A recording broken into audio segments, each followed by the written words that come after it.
The U.S. Senate has voted 52-48 in disapproval of President Biden's private business vaccine mandate. That is the same mandate the ACLJ has filed a lawsuit against, representing the Heritage Foundation. The fact that Senator Tester and Senator Manchin voted with all 50 Republicans to reject this mandate and pass this resolution of disapproval shows just how displeased I think the American people are with the mandate. This is Senator Broad of Indiana. He was the sponsor of this vote. The federal government has no authority to make anyone choose between getting a vaccine and keeping their job. We've had 11 months of out-of-control executive orders, frequently that violate the Constitution.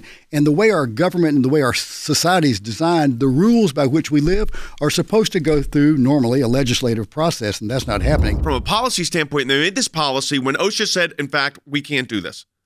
They said, we're not capable of doing this. We don't have the authority to do it. We can't do this. But the Biden administration used that entity anyways. And then they're kind of doubling down on this policy.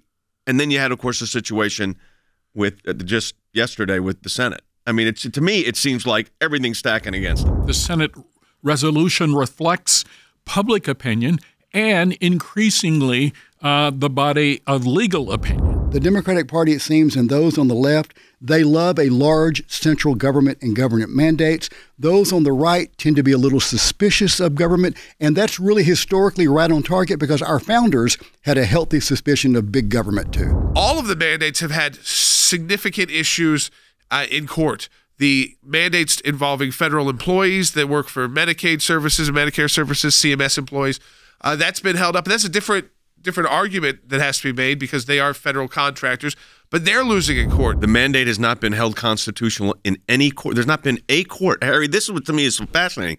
There has not been a court where this has been held constitutional. There are clear and unmistakable constitutional, statutory, and political questions concerning the viability of the Biden administration's approach. And I think the Biden administration's approach with respect to the vaccine will prove long-term to be another Biden failure. On the legislative front, it went through the Senate as a resolution.